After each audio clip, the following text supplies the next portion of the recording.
A big thank you to Kendall, Elena, and Rico. And now, welcome to the satellite stage, eXp Realty agents Cheryl Hauk and Jesse Zagorski.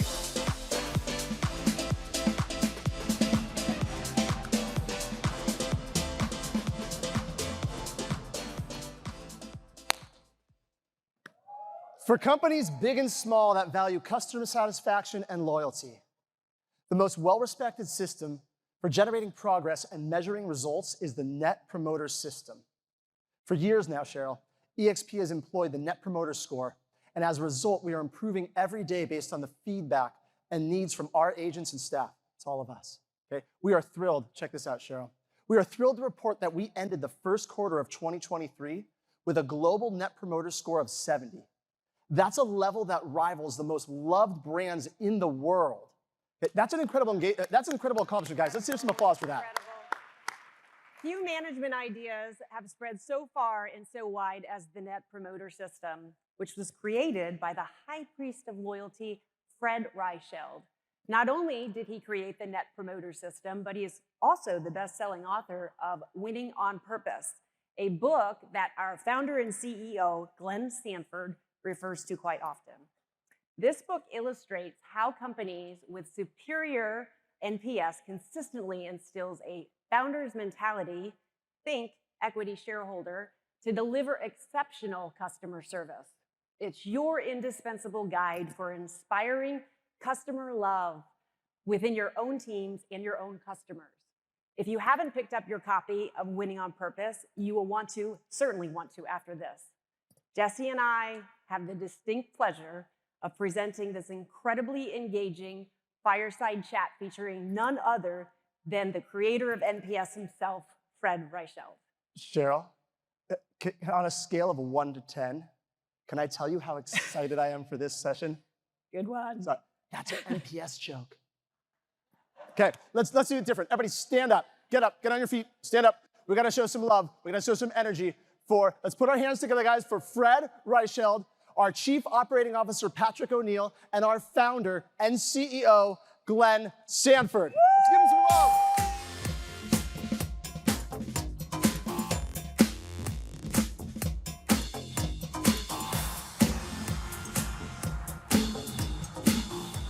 All right. Awesome. We got a full house. Okay. Hey, well, first of all, Fred Reichheld, how many of you in your business measure your either your customer satisfaction using any tool, NPS or otherwise? How many of you measure your consumer satisfaction? Okay. So there's a few hands going up. It looks like maybe 5% of the room. You know, one of the things, and of course we got Patrick O'Neill, Chief Operating Officer, and it's almost a year, right? Coming up. 10 months. 10 months. 10 months. Okay. Seems like 10 years. It feels like 10. Feels like 10 years. But so when Patrick joined, I started to talk a lot about. Well, I didn't start. Started to hear about this thing called NPS. And I've been working on this for many, many years. 2015, 2016, I literally had a senior exec who's no longer with us say I run companies based on P&Ls, not NPS. That didn't go over very well, and he ended up having to go separate ways. But one of the things that I just was enamored with was the simplicity of what NPS is, and what it could do in terms of helping us as an organization run. And you know, the question is on a scale of 0 to 10, how likely would you refer a friend or colleague to join eXp Realty? That's the one that we primarily use. You get that every quarter. We do that based on every quarter based on your anniversary date. So we send out an NPS survey every day. So we always have a little bit of a snapshot in time all the time as to what's going on around the organization. And it's the first thing we talk about at our management meeting that I have with all of our senior leaders. At the very beginning of every meeting, we talk about NPS first, and then if we have time, we talk about other stuff. So that's how important it is. It literally could take up the entire meeting And oftentimes we don't get to the other things that are on the agenda. And sometimes we get feedback, well, shouldn't we have talked about this? Well, not if we got stuff to work on for our agents. And so with that, maybe Fred, you can just describe. I mean, you've been studying loyalty for a lot of your career. Yep. And you went down this journey, and maybe just tell our agents what. Yeah, I'll give you my life history in 60 seconds. I started working with a large consulting organization, Bain, and saw companies that were really outperforming what you would expect from what you learn in business school about strategy principles and economics and what wins and what loses. And I finally figured out these companies, some were large, some were small, but they all were earning superior loyalty from their customers and employees. And that idea of loyalty generates an economic advantage that is just way bigger than accountants can measure. And over the years, I've focused on how do you measure that? How do you get a framework that works? And it's I hope, summarized in this simple idea of referring to a friend. That the highest standard of excellence is treating people so well they feel like their life is enriched, and they want to share that with someone they care about. It's an act of love. You know, it's not, you don't bribe someone to make a referral. When they refer, that's co-branding their personal reputation with the organization. It's a very high standard, and they're doing it for the right reasons. And that signal is the way to know whether you're enriching lives as an individual, and it's to know whether you want to invest in a company, because it indicates this flywheel is going of customers coming back for more and bringing their friends, which is the true driver of economic prosperity. You know, one of the things that you've done as well, I think in the last book, Winning on Purpose, you actually call out that you've actually created an internal investment fund that actually invests in high NPS companies because they dramatically outperform companies on a financial basis than the non-customer loyalty measuring organizations. It's true. You know, when I came to speak here, I flew on my private jet, and it was those investments in companies who had the highest net promoter score that funded that conspicuous consumption. I show in the book the companies that had the highest net promoter score in their industry returned over the decade after that book was written 5 times the S&P 500. It's, you know, way better than Warren Buffett, better than private equity funds. And it's sort of hard to believe, but you go back to this simple idea. Wait, we have a proprietary, sort of a unique insight of watching which company is best at getting customers to come back for more and bring their friends. And that drives future growth and prosperity. And accountants don't measure that. Investors don't get audited data that makes that clear. So in some ways, it's a secret advantage. Yeah, it's one of those things that, you know, at the end of the day, you know, I'm an entrepreneur, you're an entrepreneur, you're in the field. And when you're an entrepreneur and you're dealing with a small number of customers, your whole business is around creating a wow experience. Everybody agrees with that, right? And so when your organization grows, if you start to build a real estate team, you start to build a revenue share organization, you're building another business, whatever that other business is, and you start to have employees, and it gets bigger and bigger, you know, and you're professionalizing the company. And I say that, you know, really with some, you know, it's a necessary need to professionalize the company, but a lot of times those people that you professionalize it with come with a playbook of professionalizing means optimizing the profit and loss statement. And so then you go, well, maybe now you're no longer sort of high touch, you're really sort of profit maximization. And if you're an entrepreneur, it'll drive you freaking nuts. I can tell you that because I've had to work through that. And I actually think my most important job at eXp is to make sure that the professionalization doesn't get in the way of the personalization. And so that's where I continue to sort of focus my time and attention. Patrick, you were, was this the first time you were exposed to NPS? Or? Yeah, well, no. 10 months ago, I was a CTO. And right before that, I was running product strategy.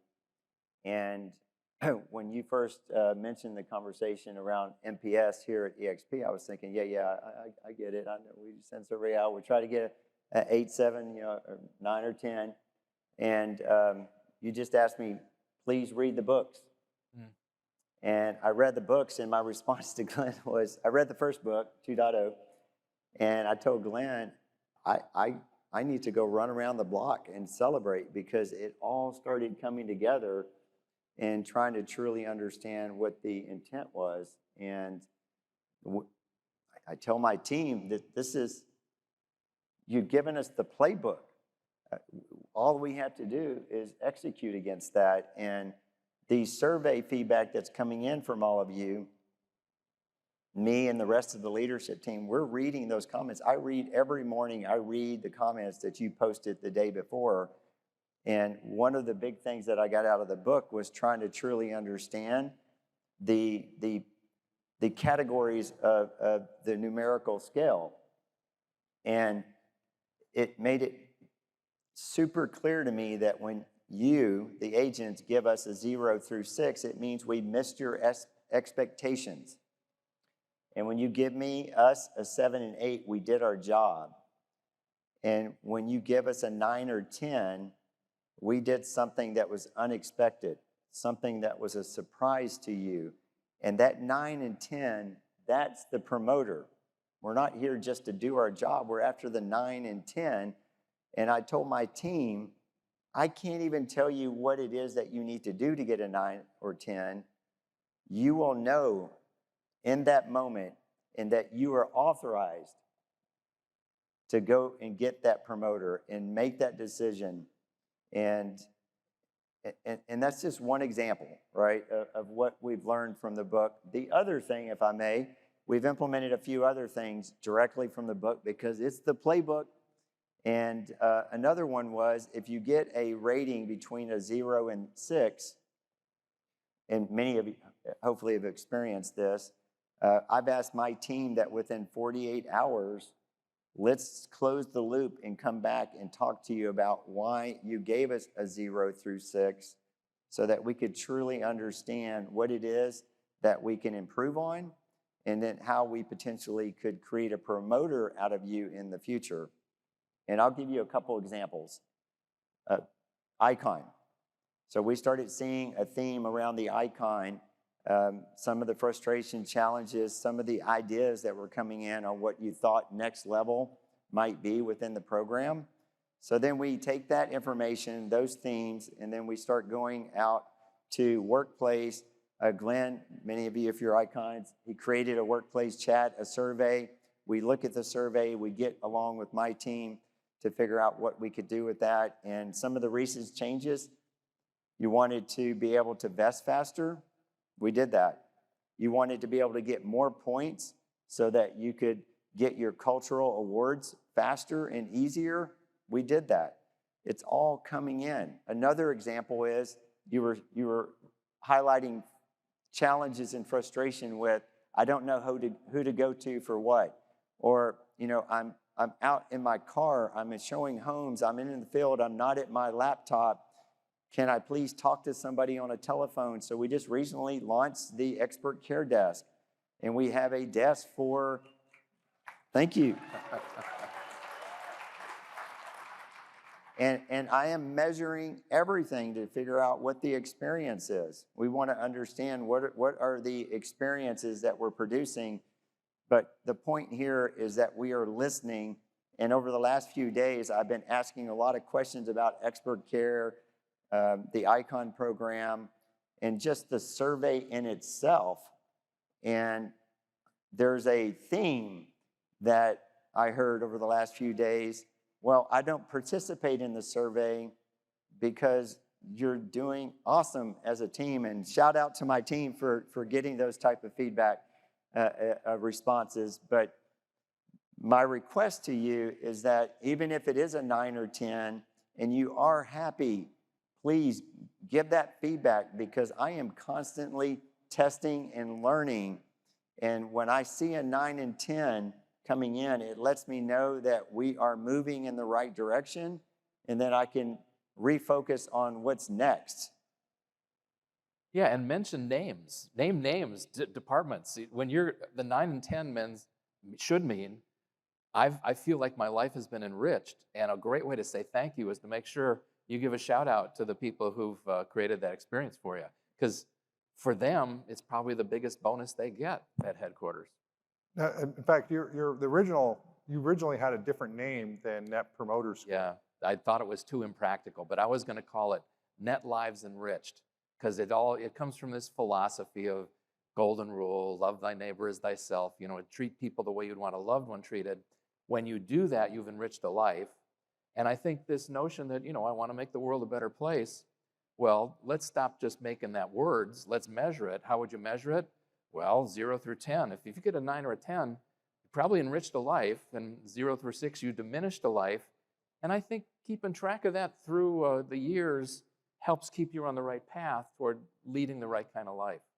So maybe for the audience, maybe you can describe, how does NPS get calculated? What's the, you can go from negative 100 to a positive 100, which seems, so you can actually be below 0. Oh, and lots of industries, lots of companies are. Cable companies, maybe? Cables are negative. A lot of health insurance companies are negative. And yeah, I care more about this. The fundamental building block is 0 through 10. It doesn't ask, it says how likely to recommend us to a friend, but what it's really getting at is have I treated you in a way that enriched your life so impressively that you want to share that with a loved one? But yeah, it gets into more practical 0 through 10, but then 9s and 10s are promoters, the assets, 0 through 6, the detractors, so you get a liability or asset balance sheet. Now, Net Promoter Score is just a summary statistic. It takes the percentage of people who you touch who are 9s and 10s, and subtracts the percentage of customers you touched who were 0s through 6s. And you're right, that mathematically goes from minus 100, which was everybody I touched, you wrecked their life. Businesses don't stay in business long at that level, all the way to the positive 100, where every single life you touched was referring friends. So what companies, are there companies like real estate that have done a really good job in using NPS and that people would recognize, and companies that have really sort of hit it out of the park? Yeah, well, one of the things that we've done at Bain & Company is we've seen how hard it is to measure Net Promoter Score in a really scientific, rigorous fashion. So you have apples to apples comparisons across different players in the industry. Now a lot of individual companies will be sending Net Promoter surveys out, and they look at their scores and they report them to investors, but those just aren't comparable. Sample bias, response bias, if you ever went to school in statistics, you'd see it's just garbage. But when you do it carefully, double-blind research, you can find out who's best. And who's best in electronics is Apple. Apple, and it's not just that they're innovative and cool products. At the core, Apple's committed to enriching the lives of their customers. That is their purpose, it's their mission, it's written everywhere. And the reason they chose Net Promoter as a way of running their business is because it aligns so nicely with making that purpose come true. So they are the best in that industry, but Chick-fil-A is dominant in fast food. It's very different than real estate, but there's some similarities there. And I think this idea that the reason headquarters exists at Chick-fil-A is to help their store managers prosper. And they do. The store managers there probably earn 3, 4, 5, 10 times what you would make in that same position if you were working at McDonald's or Burger King. And it's a philosophy. We as leaders are happiest when we can inspire our teams to enrich the lives of their customers. And we can do that better if we set up technologies and measurements and processes of feedback that makes that as crystal clear to the world as our accounting does make the financials crystal clear to our world. Right now, the reason the world over samples on or focuses on accounting, because we do it well, and you audit it, and you go to jail if you cheat. We don't have that kind of rigor yet on the customer feedback, and I think your pioneering the ways that you can actually make that the central measure of success for the business. So if you were designing a real estate brokerage and you were wanting to use NPS as a center point, what would you think about a slogan then to be the most agent-centric real estate brokerage on the planet? Would that be the purpose? NPS? I'd go a step further. I know this is going to wreck your brand image, but I'd say we love our agents is what I would have as our purpose. Awesome. And we do. I have to say that I think I have the coolest job on the planet, because the only expectation of me from Glenn is that I wake up every day to make you happy.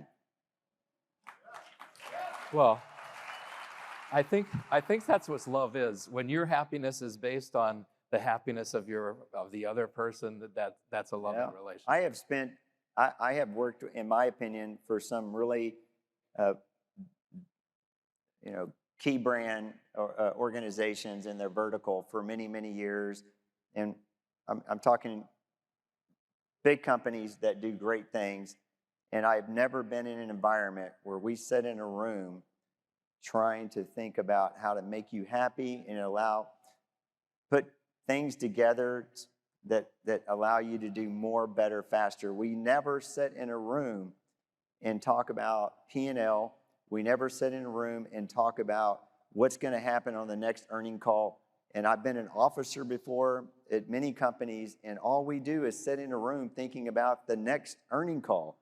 How do you get the stock? How are you going to do this? And in your book, you talk about these fees, these executives that get in the room and they try to figure out how can we extract more from our customers. And you have all kinds of examples of this at the bank and others. And that's not us. And it's phenomenal to be in an environment that's all I have to do is figure out how to help you win and do more.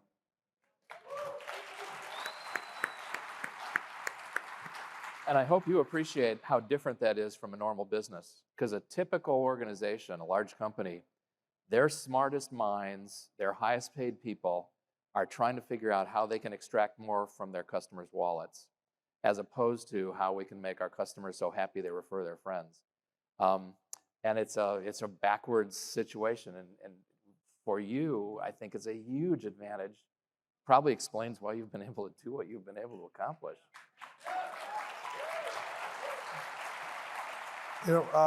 One thing I made an observation in the back talking with someone, and then further we talked a little bit about at least one of the companies that you profiled in the book, we actually, when we look at our agent base at large, we have, when we think about both production on the real estate sales side and also the revenue sharing side, we have probably in the dozens of, and I say that plural, dozens of agents that earn more than the top earning executive, that being me, but that being which is okay. But I'm paid through the revenue sharing system as well. But we've got many people who earn more, and I want everybody to out earn me, which is kind of a crazy thing to think about, because I'm thinking about legacy, not sort of net in my pocket. And that, by the way, that's a signal I look for in finding a special company that I want to include in the next book. Enterprise RentACar was the first company I ever wrote about. They built this from a tiny leasing business in St. Louis, Missouri, to the largest car rental company on earth as a private firm. So they didn't need funny money. They just generated cash the old-fashioned way. And Andy Taylor, the founder, said, yeah, we have a hard time getting people to come to headquarters because they know they'll make much more money out there in our system. And he too had at least half a dozen people that earn more than the CEO of the company. It's a signal of humility that headquarters doesn't exist for its own benefit. It exists to help the field prosper. Awesome. I know it's a virtual headquarters. It's a virtual headquarters, yeah. So I get to live where I want to live, so that's good. first of all, I want to again shout out to Patrick. Patrick specifically and the team at large that he's been able to galvanize and sort of help others actually get more ingrained in this agent-centric mindset in various different roles, even roles and organizations that don't directly report into him, into really making this a reality. And it's something I've been preaching. And you've been here for multiple years. You've heard me talk about NPS. It's in we put it in our financial reporting on the, you look at our press releases, and I made sure, because even in the Ultimate Question 2.0, you talked about that same thing. If you don't make it a reportable metric that, investors see, then they won't actually understand the value of it. And I will often point even investors that want us to, and by the way, I get this asked all the time. When are you going to raise fees and when are you going to raise caps? And I'm like, never. Like that's,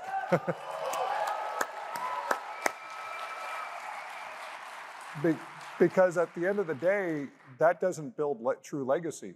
True legacy is about, affecting multiple generations of agents and changing the trajectory of their lives, and not have, this industry, as you probably know, real estate agents historically have not had the benefits of retirement programs, health insurance, or a whole number of things that's available to typical corporate America, and especially the sort of your upper echelon corporate America.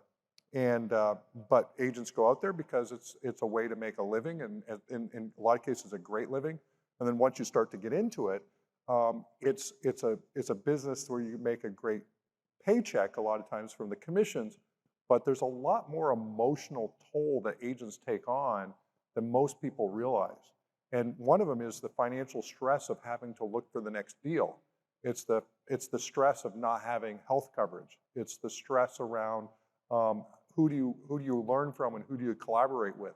And if you're an individual agent, the competition sometimes overrides what we call co-opetition or cooperation. And so these are all fundamental things that I saw just as an agent myself.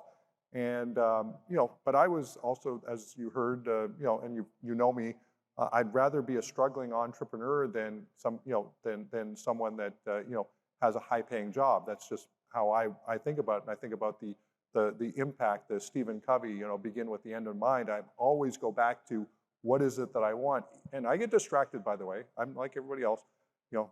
Money is fun to look at, and it's fun to imagine having a whole bunch of it in your bank account, which technically I do, but I digress. The idea is really about the long-term legacy impact, and that's the thing that I keep on coming back to, and I think that's the message that I want to get across. The other piece, and I want to get back obviously to Fred here, is that each one of you can take this tool that Fred refined and articulated. It's open source, by the way. You don't go to somewhere and pay for it. It's literally built into almost every tool that's available, from Google Forms to SurveyMonkey to a whole bunch of other stuff that you can basically get for free, almost free, or literally just have your assistant send a note to a client or call somebody. Hey, I just want to find out, on a scale of 0 to 10, how did we do? Would you refer a friend or your colleague? I mean, what a great way to get a referral. I mean, you can use it as an income producing device. On a scale of 0 to 10, how likely would you refer a friend or colleague? Give us a 9 or a 10. Do you have anybody? So, I mean, it could be a great tool, but it's an amazing way to actually take something, the mind of an entrepreneur, and I think about it this way. It's a tool that takes the mindset of an entrepreneur, somebody who cares deeply about the individual end customer, which every one of you in the room that's an agent, you are an entrepreneur, and it puts it in the hands of a lot of people who normally are hired to just follow the rules, and give them permission to actually create a wow experience. And so that's it's an empowering tool when you think about it. It's not measuring it to fire people. It's a measurement to help people deliver a better experience.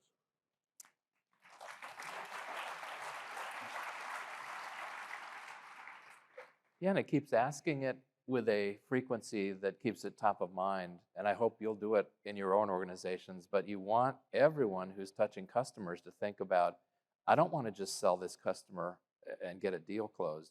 I want to do it in a fashion that makes that customer refer me to 2 of their friends or colleagues. And that's how you build a great business. So it keeps you focused on, I mean, I've talked about enriching lives. It seems a little bit too high-minded, but it's the core of what you want everyone who's touching your customers to be thinking is, how could I do such an impressive job with them that they'll not only be happy, they'll feel compelled to tell others about it.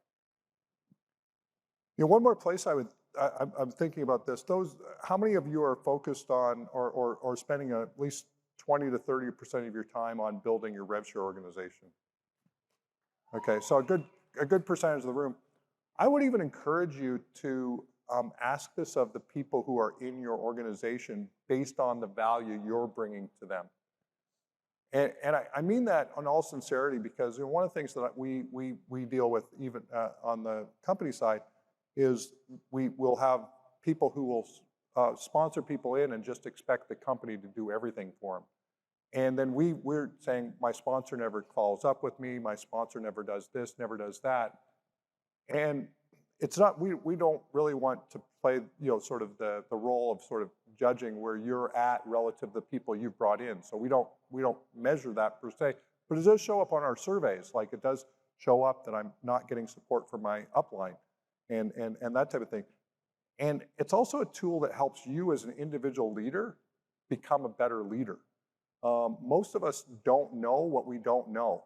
But this is a tool that can allow you to understand more of what you don't know so you can actually start to work on it.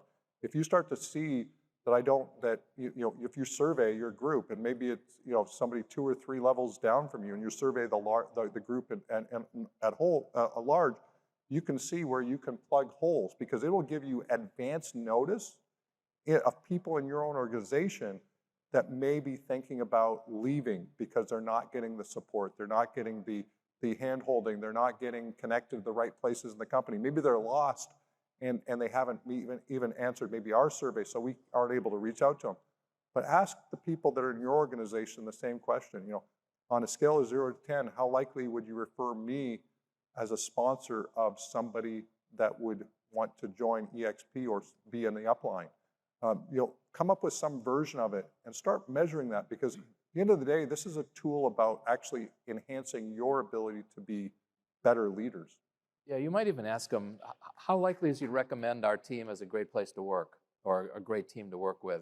That at Bain & Company, where I've worked for many, many years, has been number 1 or 2 in Glassdoor for a long, long time. And somebody at Bain who was real smart did all the analysis and they figured out what's the one question that really explains whether someone is happy in their job and would refer this as a great place to work. And it came down to whether they felt like they were a valued member of a winning team. And think about that. If you can put your people in a position where they feel like they're valued, play an important role in a team that's winning with its customers, that's the key. And most businesses get busy and they don't have a process of measuring and getting feedback. And I think it's not just a score, it's the verbatim comment. Patrick and I were talking, my daughter Jenny convinced me there should actually be a second question in a lot of surveys, maybe in yours. The question is, even for people who are very happy and might give you a 9 or a 10, is there anything we could be doing to make this an even better experience? You know? And your best people who are giving you the best scores probably are the most thoughtful about coming up with ways to help you improve. And getting the right rhythm in that Jenny question is a very, very smart and practical thing to do. Yeah, we just implemented the Jenny question probably 2 months ago, and it's probably one of the most powerful components. It's some really good information coming in through the comments. And the Jenny question, of course, is named after your daughter because she taught all these years. The perfect model. My daughter ran customer service and feedback for Total Wine and More. It's a big retailer of liquor and spirits. And she said, "Dad, I know you've been dealing with this question creep problem. Everyone was turning my Net Promoter Survey into a 30-question market research system. It's just ridiculous. And then she said, but Dad, I know you're going to not like this, but I've got a second question. I'm asking our customers a total. And after I blew up at the dinner table and got calmed down, and then she explained she had data, just evidence that was a very smart thing to do, because she was getting insights from those customers that otherwise was lost. That it was, if you ask one question, you say, you get a 10, and it's Jared at the register at the checkout just did a wonderful job, and I want to thank him. And that's where it stops, which is good. You can tell Jared, you get a standing ovation at the weekly staff huddle. But then if you ask that same customer, is there anything else we could have done better? Well, then you learn things about, well, the light was out in the back parking lot and I don't feel comfortable at night, or gee, we were out of my favorite craft beer and it's Father's Day, my husband loves this and you were out of it. So it opens up an opportunity for the store manager who reads this answer to the Jenny question. They can call the customer and say, we have that beer, I put it aside at the service desk, so we're not going to be sold out, stop by. And it opens up these opportunities to delight. And I'm convinced, I think the standard Net Promoter survey should probably have the Jenny question incorporated. That. And I do get a kick out of those of you that ask for free donuts. No, and it's really, I think it's a great question, because how many of us are programmed to give 9s and 10s and just move on? Yeah. And yet we have some critical feedback in the back of our mind that, if asked in a way that's non-threatening, would actually give the feedback that actually would allow us to improve. And I think that's what we're finding, is that we're getting good, same and sometimes better feedback in some cases from our 9s and 10s, or people who are promoters that feel good about the company.